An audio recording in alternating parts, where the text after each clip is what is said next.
الحمد لله نحمده ونستعينه ونؤمن به ونتوكل عليه ونعوذ بالله من شرور أنفسنا ومن سيئات أعمالنا من يهده الله فلا مضل له ومن يضلل فلا هادي له نشهد أن لا إله إلا الله وحده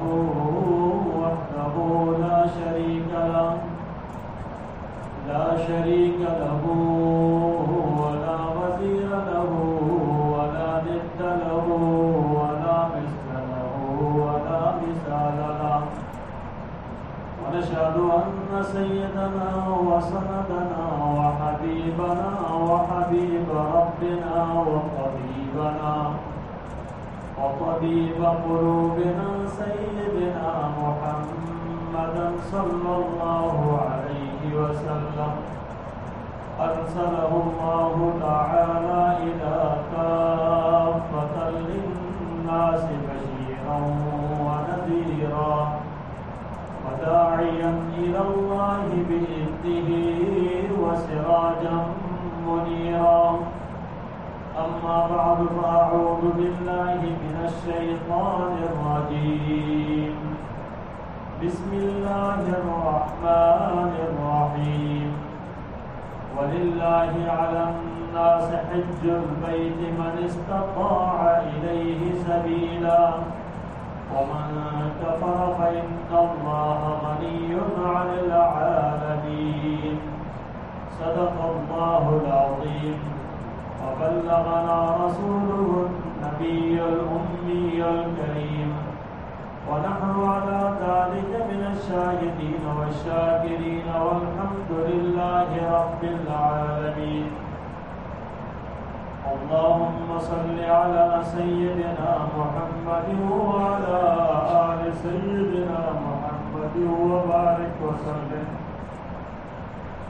اللهم صل على سيدنا محمد وعلى آل سيدنا محمد وبارك وسلم اللهم صل على سيدنا محمد وعلى آل سيدنا محمد وبارك وسلم ارکان اسلام میں سے ایک رکن ہے حج فریضہ حج یہ ایک بہت بڑی عبادت ہے اور فرض ہے جہاں فرض ہوتا ہے تو اس کو پورا کرنا ہی ہوتا ہے اور جب تک فرض کو انسان پورا نہیں کرتا تو وہ گنہگار ہوتا ہے اس پر معاوضہ ہوتا ہے نوافل کسی نے کر لیا تو ٹھیک ہے کہ نفل عبادت نہیں کی تو اس پر معاوضہ نہیں ہوتا جو فرض کے نہ کرنے کے اوپر گرفت ہوتی ہے معاوضہ ہوتا ہے اللہ تبارک و تعالیٰ نے اسی طریقے سے اس فریضے کو ذکر فرمایا اور فرمایا وَلِلَّهِ عَلَى النَّاسِ حِجُّ الْبَيْتِ مَنِ اسْتَطَاعَ إِلَيْهِ سَبِيلًا اور اللہ کے لیے ہے لوگوں کے اوپر حج کرنا فرض ہے جو اس کی طاقت رکھے اب مَنِ اسْتَطَاعَ إِلَيْهِ سَبِيلًا جو اس کی طاقت رکھے راستے کی طاقت رکھے اب یہ جو استطاعت ہے نا اس کا مختلف معنی کیا ہے حضرات ائمہ کرام نے بھی مختلف معنی لیے ہیں لیکن امام صاحب رحمہ اللہ فرماتے ہیں کہ انسان کے پاس ظاہرہ اور خرچ وغیرہ ہونا چاہیے امام مالک رحمہ اللہ فرماتے ہیں کہ استطاعت تو یہ ہے کہ انسان کے جسم جان ٹھیک ہو تو اس کو نکل جانا چاہیے جیسا ہو یا نہ ہو راستے میں کمائی کرتا جائے اور جاتا جائے تو جان ٹھیک ہے نا تو جاتا جائے اور کمائی کرتا جائے اور جاتے جاتے جاتے جو ہے نا پہنچے اور آج کرے آج کے زمانے کو اس زمانے پر قیاس نہیں کر سکتے اس زمانے کے اوپر جو بڑی مشکلات اور دقتیں ہوتی تھی نہ جہاز ہوتے تھے نہ کچھ اور ہوتا تھا اور نہ یہ چیز چیزیں ہوتی تھیں سہولتوں میں سوچ تھے. تو بس اس زمانے کے اندر تو وہ زمانہ اور آج تو جو منٹوں گھنٹوں کے اندر انسان وہاں پہنچتا ہے، پہلے مہینوں یا سالوں کا سفر لگتا تھا. تو اس لیے فرمایا کہ جاتا جائے اور محنت کرتا جائے، کمائی کرتا جائے اور جو ہے آپ پہنچے. لیکن امام صاحب فرماتے ہیں کہ بھائی جس کے بعد استطاعت ہو. استطاعت کا مطلب یہ ہے کہ ہر زمانے کے اعتبار سے جو سفری اخراجات انسان پر ہوتے ہیں نا، تو سب سے پہلے یہ انسان اگر جو ہے نا اتنی استطاعت رکھے کہ اس صاحب نصاب ہے اور اس کے پاس اتنا پیسے ہے کہ یہاں سے یہ ٹکٹ لے کر ویزا لے کر آج کل کے دور میں اور وہاں جا کر اپنے اخراجات پورے کرنے کی اہلیت رکھتا ہو، اور یہاں پیچھے اپنے گھر بار کے لیے بھی خرچ اخراجات دے کر اس طرح خرچ ہو کہ اپنے جو گھر بار کی ضروریات پورا کر کے اور پھر جب یہ چیزیں برابر ہو تو اس کو چلے جانا چاہیے. اب اس پر آج فرض ہو گیا، جب یہ فرض اس کی طرف متوجہ ہو گیا نا، تو پھر آپ صلی اللہ علیہ وسلم جو روایت ہے فرمایا کہ جب حج فرض ہو جائے تو انسان کو چاہیے کہ وہ حج فرض کو ادا کرے. اگر نہیں کرتا تو فرمایا حضرت علی رضی اللہ عنہ سے روایت ہے، فرمایا کہ جو حج فرض ہونے کے بعد بھی نہیں کرتا، تاخیر کرتا ہے، تو اگر اس کی موت آ گئی تو کوئی پرواہ نہیں کہ وہ یہودی بنتا ہے یا نصرانی ہو کرتا. اور پھر اس کے بعد قرآن کی یہ آیت تلاوت کی، وَمَنْ كَفَرَ فَإِنَّ اللَّهَ غَنِيٌّ عَنِ الْعَالَمِينَ. یہ وَلِلَّهِ عَلَى النَّاسِ حِجُّ الْبَيْتِ مَنِ اسْتَطَاعَ إِلَيْهِ سَبِيلًا. اب من کفر سے کلا بنے. اب یہ من کفر تو کیا مطلب ہے کہ انسان کفر تو نہیں کرتا نا. آج اگر نہیں کرنا، تاخیر کرتا ہے تو کافر تو نہیں ہوتا، لیکن من کفر کا لفظ استعمال ہوا ہے. من کفر کا لفظ استعمال ہوا اور وعید کیا آ رہی ہے کہ اگر نہیں کرتا عمر یا تو یہودی بنے یا نصرانی بنے. تو یہودی اور نصارہ تو کافر ہے. اس کی مثال اس طرح ہے کہ قرآن کا اللہ فرماتے ہیں اقیموا الصلاۃ ولا تکونوا من المشرکین. تم نماز قائم کرو، اگر نماز قائم نہیں کرتے ہو تو مشرکین میں سے ہو جاؤ گے، یعنی کفر کی طرف چلا جائے. تو اس لیے کہتے ہیں جو جان بوجھ کر نماز چھوڑتا ہے وہ کافر ہو جاتا ہے. بعض رات تو یہاں تک کہتے ہیں کہ وہ کافر ہو جاتا ہے. تو جان بوجھ کر نماز چھوڑ، وہی کتنی سخت ہے. حالانکہ دیکھیں کفر جو ہے نا وہ انکار کرنے کی وجہ سے ہوتا ہے، لیکن یہاں وعید اتنی ذکر کی گئی ہے کہ اگر وہ نہیں کرتا ہے اس عمل کو تو وہ کفر کے قریب ہو جاتا ہے، اس کو توبہ طائب ہونا چاہیے. تو اس لیے انسان کی چاہیے کہ جب فرض متوجہ ہو جائے نا تو اس فرض کو پورا کرنا چاہیے. اس فرض کا جذبہ ہو، اس کا شوق ہو انسان کے اندر. اللہ تبارک و تعالیٰ نے اس فرض کی تکمیل کے اوپر اتنا بڑا اجر رکھا ہے کہ آپ صلی اللہ علیہ وسلم نے فرمایا من حج ولم يرفث ولم يفسق رجع من الذنوب كيوم ولدته امه. کہ جس نے حج کیا اور اس نے فسق و فجور نہیں کیا، وہاں پر اس نے فسق و فجور نہیں کیا اور حج کیا، وہ گناہوں سے ایسے پاک ہو کر آتا ہے جس طرح ماں کے پیٹ سے آج پیدا ہوا. یعنی یہ اس طریقے سے اللہ تعالیٰ اس کو پاک صاف فرما دیتے کہ پاک صاف فرما دیتے ہیں. امام ولیمہ رحمۃ اللہ علیہ کے اوپر یہ بات تھوڑی تبادلی ہوئی تھی کیونکہ نفلی حج کے اوپر جو ہے نا باقی نوافل کو جو ہے وہ ترجیح دیتے تھے، لیکن جب حج کیا نا اور حج کی مشقتیں واضح ہوئی کہ اب کتنی مشقتیں ہوتی ہیں، اور اس وقت بہت ہی زیادہ مشقتیں آج بھی اسی طریقے سے کہ آپ مکہ سے جو ہے نا جیسے پر مینا جاتے ہیں، مینا سے پھر عرفات جاتے ہیں، عرفات سے مزدلفہ آتے ہیں، وہاں سے پھر مینا، پھر سارے اعمال کو اپنے اپنے ٹائم کے اوپر کرنا. جب یہ سارا سب گرمی سردی جو بھی ہو کرنا پڑتا ہے ٹائم کے اوپر، تو فرمایا اس کے بعد کہ بھائی حج تو بہت ہی زیادہ فضیلت والا ہے. اور امام صاحب نے کبھی بھی حج نہیں چھوڑا، ہر سال کرتے تھے. یہاں تک کہتے ہیں کہ 61 حج کی ہے آپ،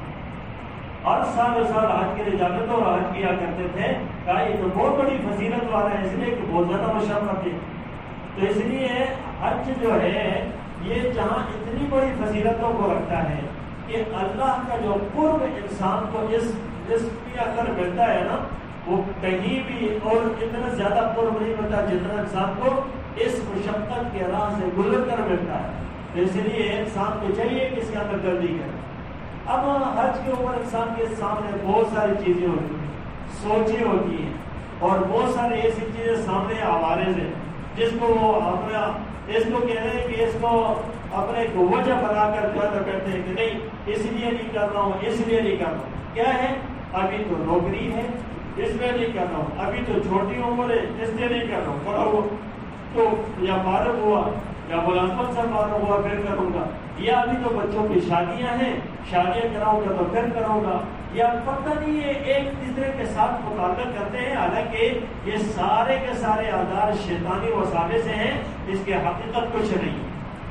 یہ سارے کے سارے عذر عند اللہ مقبول نہیں ہیں، اس عذر کی بنا پر چھوڑیں۔ اگر کوئی ان عذر کی بنا پر چھوڑے کہ پہلے یہ کر لوں پھر یہ کر لوں پھر یہ کر لوں، تو یہ عذر نہیں ہے کہ پہلے شادیاں کرا لوں، پہلے میں مکان بنا لوں، پہلے میں کاروبار کر لوں، پہلے یہ کر لوں، پہلے یہ چیزیں کر لوں پھر اس کے بعد کروں گا۔ یہ سارے عذر عند اللہ مقبول نہیں ہیں، اور ان عذر کی وجہ سے اگر انسان کی کہیں موت آتی ہے، اس نے جو ہے نا وہ حج نہیں کیا، تو بہت بڑا گناہ لے کر دنیا سے جائے گا۔ اس لیے انسان کو چاہیے کہ وہ حج کو جیسے ہی فرض ہوتا ہے نا، اس کے بعد سب سے پہلا کام یہ کرے کہ حج کرے۔ حج کے ساتھ عمروں کے ساتھ ان کے ساتھ اللہ کا وعدہ ہے کہ جب انسان حج اور عمرہ کرتا ہے نا، اس کے رزق میں اللہ اضافہ کر دیتا ہے، اس کے رزق میں اللہ برکت دیتا ہے۔ اس لیے آپ صلی اللہ علیہ وسلم نے فرمایا اگر تمہارے پاس وسائل یعنی مال کم ہے، عمرے کرو، کثرت سے عمروں سے حج سے اللہ تمہاری مالی فراوانی کر دے، اور اس سے غربت نہیں آیا کرتی۔ یہ ایک نظام ہے دنیا کا، کیونکہ مکہ اور مدینہ اور یہ مقدس مقامات یہ کسی ملک کی ملکیت نہیں ہوتی۔ یہ جو بیچ میں جو سفری اخراجات اور یہ چیزیں اور یہ آگے پیچھے یہ جو مشکلات آتی رہتی ہیں نا، تو یہ مشکلات ممالک کے اندر سے اس طریقے سے اپنی جو اصول ضابطے بنتے ہیں، شرائط ہوتی ہے اس کے جانے کے لیے یہ فلانا ویزا اور یہ وہ۔ اس لیے اگر کوئی آدمی بغیر ویزے کے ویسے بھی پہنچ جاتا ہے، کسی بھی طریقے سے جا کر حج کرتا ہے، تو اس کو ہم شرعی مجرم نہیں کہیں گے کہ اس نے شراب ضرور کی۔ اگرچہ یہ آدمی مطلب کہ ملکی قانون کے خلاف کرنے کے اوپر اگر اس کو کوئی مواخذہ ہوتا ہے، گرفتاری ہوتی ہے، تو ان کا حق ہے، اس کو چاہیے کہ اجازت سے جائے تاکہ اس کی جان اور مال کا تحفظ اس کے اندر ہے کہ یہ اجازت کے ساتھ پاسپورٹ لے کر، اجازت لے کر، ویزے لے کر اور ٹکٹ لے کر فرض ترتیب کے ساتھ جائے۔ لیکن اگر کسی اور وجہ سے ویزی چلا جاتا ہے تو کوئی نہیں، اس کے اندر جا کر لیا تو اس کا وہ حج معتبر ہو جائے گا۔ تو اس لیے انسان کو چاہیے کہ وہ اس کو ترجیح دے۔ وَلِلَّهِ عَلَى النَّاسِ حِجُّ الْبَيْتِ مَنِ اسْتَطَاعَ إِلَيْهِ سَبِيلًا وَمَنْ كَفَرَ فَإِنَّ اللَّهَ غَنِيٌّ عَنِ الْعَالَمِينَ۔ اب یہ جو کفارہ کی بات ہے نا، تو کوئی آدمی بھی حج کا انکار نہیں کرتا سوائے بدقسمت اور محروم انسان، سوائے بدقسمت اور محروم انسان کے۔ انسانوں کو تقاضا یہ ہے نا کہ جیسے یہ حج کا موقع ہے نا، تو دل کھینچا جائے کہ یا اللہ میں بھی یہاں ہوتا، میں بھی چلا جاتا، اللہ سے مانگے، تڑپ رکھے، شوق رکھے کہ میں بھی چلا جاؤں اور میں بھی اس وقت یہاں ہوتا۔ بعض حضرات تو اس حد تک شوق رکھتے ہیں کہ انسان کی حد ہے۔ عبداللہ بن مبارک رحمۃ اللہ علیہ کا عجیب واقعہ لکھا ہے، ایک مرتبہ کہتے آج کے لیے جا رہے تھے اور قافلے کے ساتھ تھے، قافلے کے ساتھ چلتے اب وہ جب گئے تو راستے کے اندر ایک واقعہ بڑا عجیب پیش آیا۔ واقعہ یہ پیش آیا کہ اس نے دیکھا کہ یار ایک جگہ کے اندر کچھ لوگ، کچھ خاتونوں کے دیکھا کہ وہ کسی کچرے کے ڈھیر کے اوپر سے کوئی چیز اٹھا رہی ہے۔ اب اس کو پریشانی ہوئی، قافلے سے دیکھ کر پچھڑ کر دیکھا کہ یار یہ کیا معاملہ ہے، تو اس نے جب پریشان ہوئے تو وہ چلے گئے، اور جب جا کر دیکھا کہ معاملہ کیا ہو رہا ہے کہ ادھر سنو وہ کس طرح کے ڈھیر سے وہ اٹھا رہی ہے، تو اس کو فکر لگی یار یہ کیا چیز اٹھا رہے، اس نے کوئی مری ہوئی گوشت پڑا ہوا تو اس کو اٹھایا، لے کر جا کے یہ پیچھے ہو گئے، گھر کے کیوار سے دیکھا تو اس نے اندر جا کر بچیوں کو جا کے اس کو دروازے پہ دستک دی کہ بھائی کیا معاملہ ہے، آپ نے یہ کیا معاملہ کیا، یہ کیا چیز اٹھا کر لے گی؟ کہا انہیں بتا بھائی تم کون ہو اور کیا چاہتے ہو؟ کہا کہ تم اپنا ماجرا بتاؤ۔ اس نے کہا کہ ماجرا یہ ہے، ہم غریب ہیں اور سید ہیں، ہمارے پاس کچھ ہے نہیں ہے کھانے پینے کا، اب مجبور ہو کر ہم فاتحوں کے اوپر یہ جو ہے نا کچرے کے اندر کوئی چیز پڑی ہوئی جو اٹھا کر ہمیں گھر میں لائے تاکہ کھائیں۔ انہوں نے کہا قطعاً ایسا نہ کرو، اپنی ساری جمع پونجی وہ جو حج کے لیے جا رہے تھے نا وہ ان کو دی اور کہا کہ اس کو تم لگاؤ اور خرچ کرو اور پھر وہاں سے وہی رہ گئے۔ بہت شوق اور تڑپ رہا، پریشانی رہی کہ یا اللہ مجھ سے یہ رہ گیا، لیکن ادھر یہ بھی لازمی تھا ایک ایسی کہ جو مشکل پریشانی کے وقت میں